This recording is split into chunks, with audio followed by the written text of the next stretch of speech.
तो बहुत बहुत स्वागत है बच्चों, आप सभी बच्चों का आज के हमारे फर्स्ट इंडक्शन सेशन में। सभी डिजिटल चैम्प्स जो हैं हमारे 2023 एंड 24 के, सबसे पहले आपका स्वागत करता हूं आरकेजी इंस्टीट्यूट में। और कैसे हैं बच्चों आप लोग? सबसे पहले सारे हमारे बच्चे। तो अमन ने हमसे पूछा कि सर इंडक्शन क्या होता है। तो इंडक्शन सेशन बेसिकली हम इसलिए रखते हैं पहला, और ख़ासकर मैं आज आपसे मिलने जो आया स्पेशली इसलिए आया कि इंडक्शन सेशन का मतलब ये होता है कि थोड़ा सा मैं आपके बारे में जान जाऊँ, थोड़ा सा आप मेरे बारे में जान जाएं। और आज हम कुछ ऐसी बातें करेंगे, स्पेशली मैं आपके साथ कुछ ऐसा डिस्कशन करूँगा जो आम तौर पे वैसे मतलब हम नहीं कर पाते, लेकिन जो करना बहुत इम्पॉर्टेंट होता है, और ख़ासकर साल के स्टार्टिंग में, यानी कि जब हम अपना नया सेशन शुरू कर रहे हैं। तो इंडक्शन का मतलब एक तरह से होता है इंट्रोडक्शन, लेकिन इसको बेहतर वर्जन में इंडक्शन कहा जाता है। बाकी हमारी सारी फैकल्टीज़ जो है, क्योंकि आज जो हमारा ये इंडक्शन सेशन है ये अलग अलग कोर्सेज़ में हो रहा है, यानी कि हो सकता है आप में से किसी बच्चे ने सिर्फ अकाउंट्स का कोर्स परचेज़ कर रखा है, किसी ने हो सकता है खाली बिजनेस स्टडीज़ का, किसी ने हो सकता है खाली मैथमेटिक्स का, हो सकता है बहुत से बच्चे इसमें सीए की तैयारी कर रहे हों। तो हमारा जो इंडक्शन सेशन होता है वो कॉमन फॉर ऑल रहता है, क्योंकि हम जो गाइडेंस अभी आज करेंगे डिस्कस अगले आधे घंटे में, वो यूनिवर्सल हैं, वो यूनिफॉर्म हैं, आपकी हर प्रिपरेशन में काम आने वाली हैं। तो दैट इज़ बेसिकली इंडक्शन। तो बेसिकली बच्चों देखो, हम आज 6 बातों के बारे में मैं आपके साथ डिस्कशन करूंगा, और बहुत ही बेसिक डिस्कशन करूंगा। आप ये मत सोचना कि मैं टीचर हूं, आप स्टूडेंट हैं, ऐसा बिल्कुल मत सोचना, क्योंकि मैं बस ये मानता हूं कि मेरे पास शायद कुछ एक्सपीरियंस ज़्यादा है, और मैं अपनी जो वैल्यूएबल चीज़ें हैं, चाहे लाइफ एक्सपीरियंस हो, चाहे पढ़ाई से रिलेटेड हो या टेक्निक्स हो, वो आपके साथ शेयर करूं, आपको थोड़ा बेहतर बना सकूं। तो that is the only motto of induction, ठीक है। अब देखिए, सबसे पहली चीज़ होती है टारगेट। टारगेट का मतलब हम एक गोल की बात करते हैं। सबसे पहले जब आप अभी क्लास 12th में है ना, सारे बच्चे, सबका अपना अपना एक टारगेट होना चाहिए। उस टारगेट को आपको क्या करना है, लिखना है। तो ये मेरे आपको एक टास्क देना चाहूँगा, सेशन ख़त्म होने से पहले भी आपसे बोलूँगा, और आपको वो करना होगा कि जो आपका टारगेट है, सबसे पहले नया सेशन है क्लास 12th का, और आपको पता है कि आपका क्या टारगेट है। मैं बता देता हूँ, आप में से हो सकता है कुछ बच्चों का टारगेट हो कि सर हम 12th के बाद सीए करना चाहते हैं, सीए बनना चाहते हैं। उसके लिए कुछ बच्चे हो सकते हैं जो सोच रहे होंगे कि सर हमें अच्छा कॉलेज लेना है, जैसे एक बच्चे ने बोला सर मुझे एसआरसीसी का टारगेट रखना है। कुछ बच्चे हो सकते हैं जिनको एकेडमिक्स में अच्छे मार्क्स लाने हो क्लास 12th में, एंड आई होप वो तो सभी का होगा। लेकिन वो अच्छे मार्क्स क्या हैं, अच्छे मार्क्स की डेफिनेशन क्या है? कोई बच्चे के लिए 85 मार्क्स वो भी अच्छे हैं, किसी के लिए 95 वो भी अच्छे हैं, किसी के लिए 100 वो भी अच्छे हैं, है ना। आपको क्या करना है, अपने टारगेट को लिखना है। यानी कि आप एक नया रजिस्टर लेकर आओगे, नई शुरुआत होगी, आप उस रजिस्टर के पहले पेज पर बड़ा बड़ा आपको लिखना है टारगेट। यानी कि जब भी वो रजिस्टर खोलो, आपको वो टारगेट अपना सामने नज़र आना चाहिए। उसमें आप अपना टारगेट खुल के लिखो। अगर आपका टारगेट है 95% लिखो, अगर आपका टारगेट है 99% लिखो, अगर आपका टारगेट है 100% कि सर मेरा टारगेट तो 100% मार्क्स लेकर आना है, चाहे अकाउंटेंसी, चाहे इकोनॉमिक्स, या जो भी सब्जेक्ट आप पढ़ रहे हो उसमें अपना टारगेट लिखना है।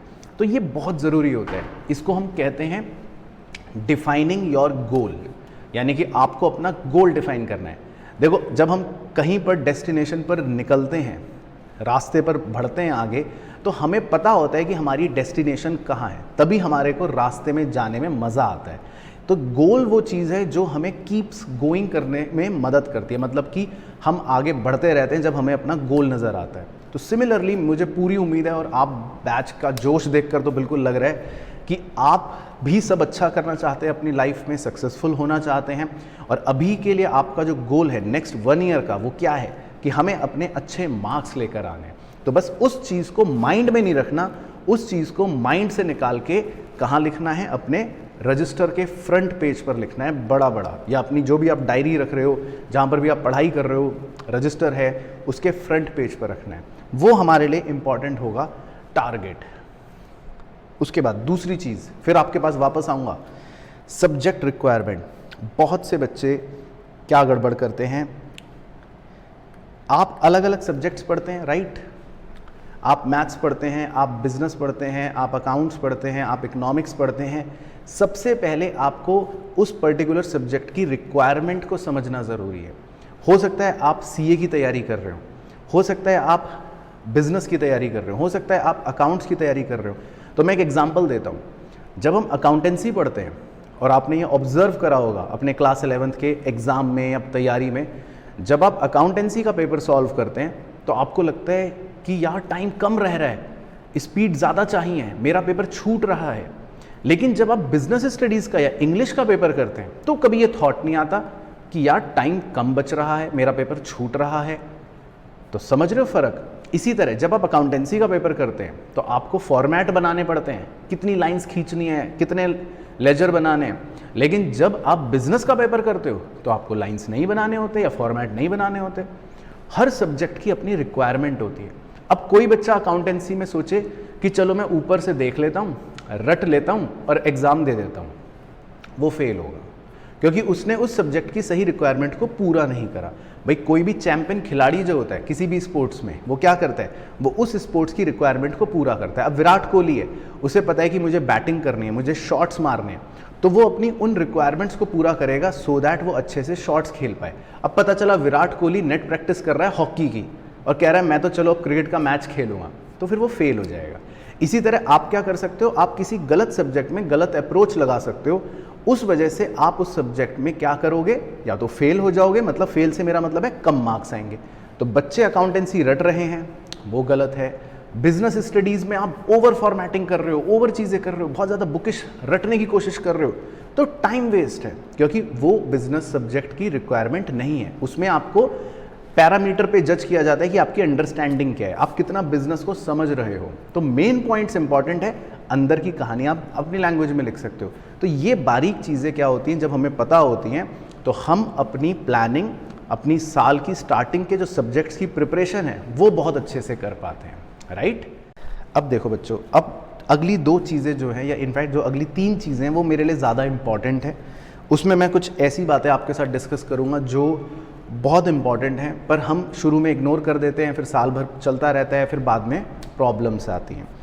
How to study, early approach, right. तो देखिए हम आपके साथ किस तरह से, किस अप्रोच से काम करेंगे, किस तरह से पढ़ाई करेंगे, मैं एक ब्रीफ आइडिया दे देता हूँ। और अगर आप कोई सब्जेक्ट अपना सेल्फ स्टडी कर रहे हो या कहीं से भी पढ़ रहे हो, अपने आप स्कूल से पढ़ रहे हो, तो भी आप ये ध्यान रखना कि ईयरली अप्रोच इस समय बनानी बहुत इंपॉर्टेंट होती है ना।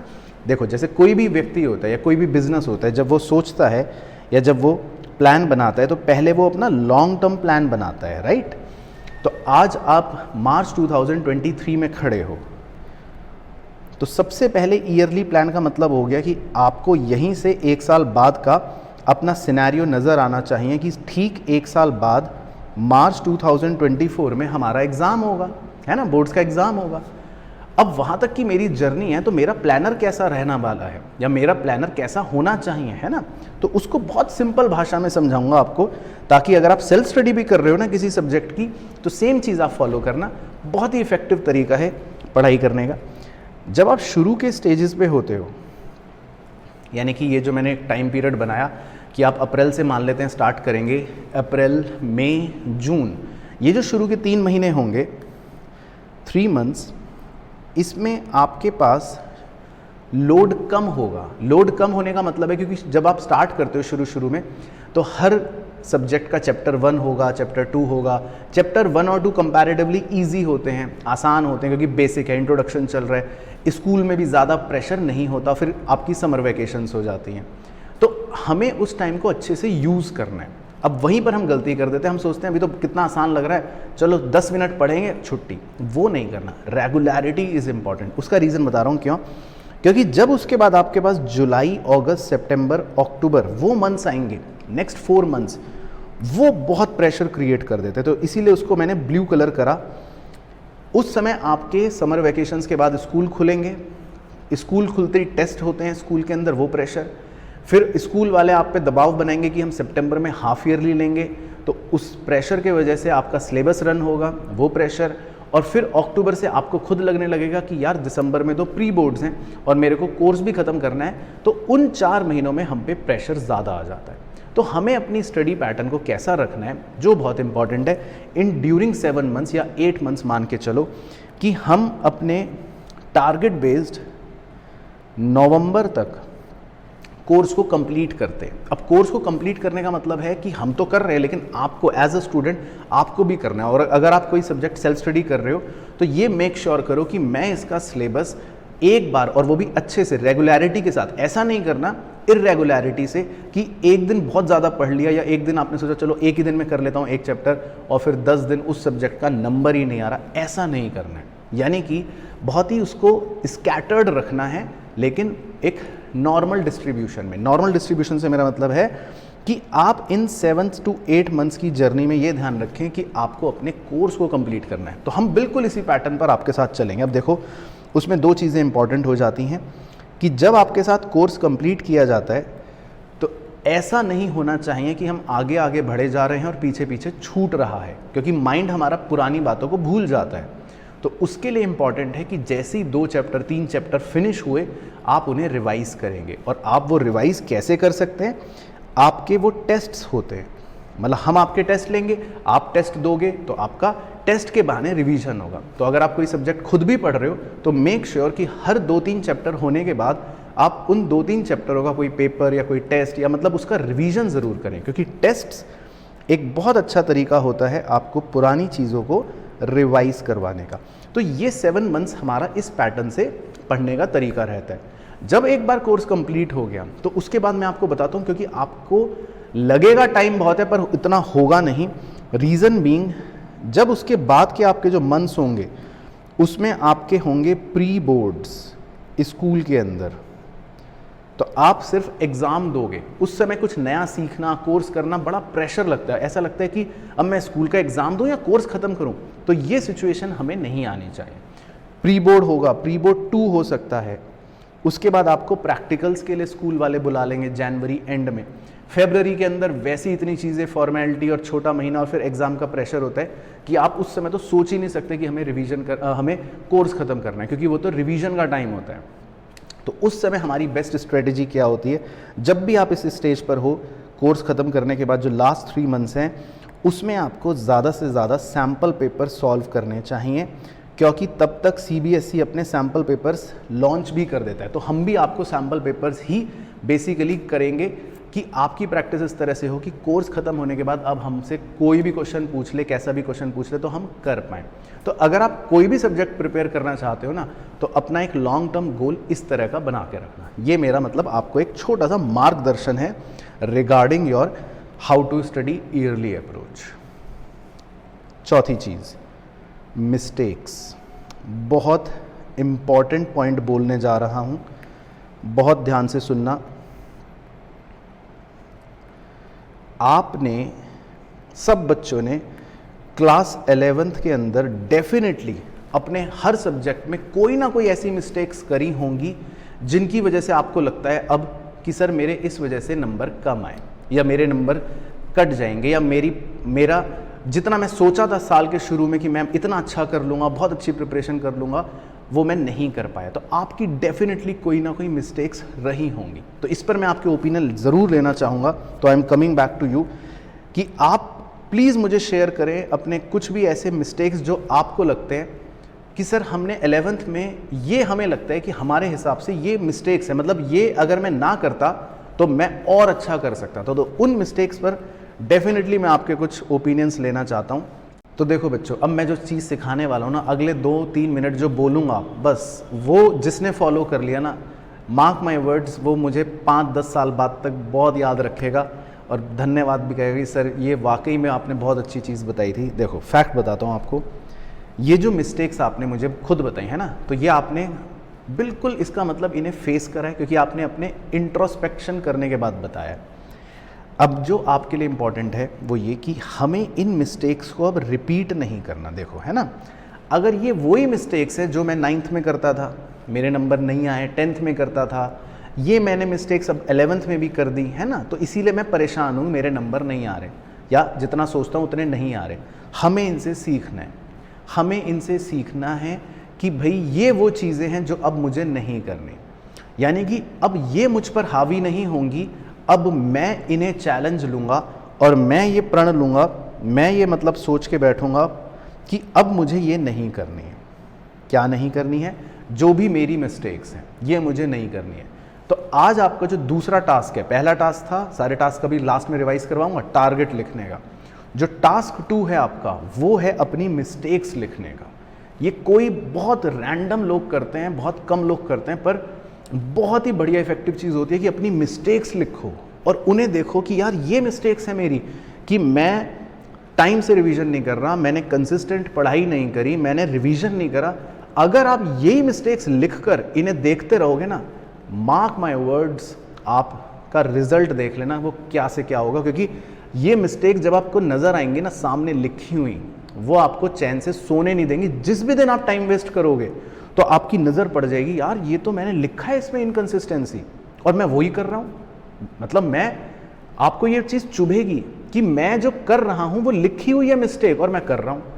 तो आपको इन मिस्टेक्स को लिखना है, राइट डाउन करना है, तब आप देखना कितना बड़ा इंपैक्ट पड़ने वाला है। बहुत कम बच्चे करते हैं, मैं आपको अपने एक्सपीरियंस से बता रहा हूँ, बहुत कम बच्चे करते हैं। मैं यहाँ फेस टू फेस क्लासेस में स्पेशली करवाता हूँ कि मिस्टेक्स लिख कर आना है कल, और 20% बच्चे जो है वो लिख कर आते हैं, और उसमें से भी एंड तक जाके 2%, 1% कोई बच्चा होता है जो मतलब उस चीज़ को फॉलो करता है। क्योंकि मुश्किल काम है, आपको भी मुश्किल है कि देखो मैं आप सबको बोल रहा हूँ, लेकिन मुझे अभी से पता है आप में से कुछ बच्चे नहीं कर पाएंगे, या हो सकता है वो लूज आउट हो जाए शुरू में करने के बाद, क्योंकि मुश्किल काम है। लेकिन जिसने किया उसको हेल्प ज़रूर मिलेगी, वो मेरी श्योरिटी। अगर नहीं मिली हेल्प तो आप मेरे गर्दन पकड़ लेना कि सर ये आपने जो बताया था ना, मुझे तो इससे कोई फ़ायदा नहीं हुआ, तो मैं फिर अगले बैच से बताना ही छोड़ दूंगा कि ये नहीं करना है। तो आपको मिस्टेक्स लिखनी है, हम उनसे सीखेंगे और हम उनसे ये सीखेंगे कि ये वो चीज़ें हैं जो मुझे नहीं करनी। तो जो भी मिस्टेक्स आपको लगती हैं आपके हिसाब से कि यार ये वो चीज़ें हैं जिन वजह से मैं मार्क्स नहीं ऑब्टेन कर पाता, मैं उन्हें लिख लूँगा और बस वो लिखने के बाद उन्हें लगा लूँगा, चिपका लूँगा, अपनी दीवार पे चिपका लूँगा, है ना। हो सकता है कभी मम्मी आ गई पीछे से देखने लगे, अच्छा ये बच्चे ने क्या लिख रखा है, फिर मार पड़ेगी, वो अलग बात है। लेकिन आपको मिस्टेक्स लिखनी है, ठीक है। जाने से पहले आपको आपकी नई जर्नी के लिए होपफुली बहुत अच्छे से हो, और भगवान से यही प्रे करते हैं कि हम मेहनत करेंगे सब जने मिलके, आप भी करोगे, मैं भी करूँगा, और रिजल्ट हमारा अच्छा आएगा। हाय एवरीवन, क्या चल रहा है? तो क्या हो गया अगर वीक है इंग्लिश? तो कोई नहीं यार, सबकी इंग्लिश वीक होती है। Hello Samriddhi, hello hello hello hello hello सारे बच्चों को। कोई नहीं, अगर देखो इंग्लिश सबकी वीक होती है, इतना कोई डरने की बात नहीं है, ठीक है। बस ये सोचो कि हम नॉर्मल न्यूज़ भी पढ़ते हैं, हम सीरीज़ भी देखते हैं, ठीक है। तो बहुत सारी मीडियम्स होते हैं जहाँ से हम डे टू डे वाली चीज़ें, what you guys can do अपने बिहाफ पे, कि तुम सीरीज़ देखना स्टार्ट करो, तुम न्यूज़ चैनल देखना स्टार्ट करो, ठीक है। एंड बाकी चीज़ों के लिए I am there to help you out, ठीक है। तो उसकी टेंशन मत लो। तो बेसिकली क्या होता है कि जब हम तुम्हें गाना आता है, ठीक है, एक गाना रिलीज़ हुआ, तो तुम अगर उस चीज़ को रिपीटेडली सोचते रहते हो या फिर गुनगुनाते रहते हो तो तुम्हें वो गाना याद हो जाता है, ठीक है। तो इंग्लिश का भी यही चीज़ है, चीज़ों को जब तक हम याद करेंगे, मेमोराइज़ करेंगे, समझेंगे, पढ़ेंगे, लिखेंगे उस चीज़ को, तो हमारी धीरे धीरे करके, अगर हमारी 30% इंग्लिश अच्छी है ना, तो हमारी 70 तक पहुँच जाती है। तो हमें अगर अपनी इंग्लिश अच्छी करनी है तो 2 माध्यम, या हम कह सकते हैं 2 रूट्स या डायरेक्शंस क्या होते हैं। फर्स्ट इज़ बेसिकली कि हम इंग्लिश गाने सुने, ठीक है, कि हम डेली एक चीज़ समझ रहे हैं, और गाने ऐसे नहीं कि भैया गाने सुने लिरिक्स के साथ। आजकल हमारे पास बहुत सारी ऐप्स आती हैं जिसमें आपको लिरिक्स दिखाई देती है, तो देखो, सुनो और समझो कि वो क्या बोल रहा है, किस वे में बोल रहा है, ठीक है। तो दूसरा आपका हो गया, सीरीज़ में सब टाइटल्स होते हैं, तो अपना घर बैठे बैठे सीरीज़ देखो, कार्टून्स देखो, न्यूज़ चैनल देखो। तो ये सारे सीरीज़ के माध्यम से आप ऑलरेडी अपने दिमाग में सोच सकते हो कि क्या क्या मैं खुद से कर सकता हूँ।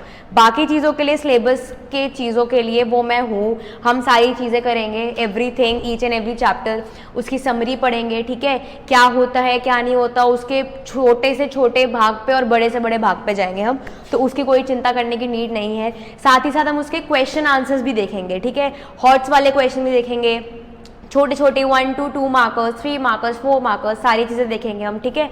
उसके बाद खुद से भी तुम लोगों को जाके घर में पढ़ना पड़ेगा। तो ये मत सोचना कि मैंने कराया है तो तुम नहीं करोगे। तो तुम्हारा बस होमवर्क यही है कि घर पे जाके एटलीस्ट मैं कुछ सीरीज़ देखूँ, कुछ गाने सुनूँ या कुछ भी सुनूँ, जिससे मेरे को पता चले कि अच्छा ठीक है, बेसिक इंग्लिश क्या होती है, ठीक है।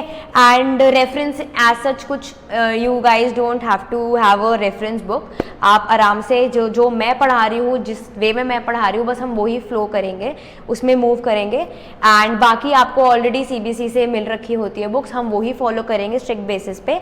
बाकी समरीज क्या होती है, क्या चैप्टर्स क्या बोल रहा है, क्या कन्वे करना चाह रहा है, वो सारी चीज़ें हम पढ़ेंगे। उसके बाद उसकी समरी देखेंगे कि क्या बोला है, जिससे हमें याद हो कि अच्छा इस चैप्टर में तो ये बताया गया था। देन उसके question answers and test series भी हम रखेंगे, तो ये मत सोचना टेस्ट नहीं होंगे, ठीक है।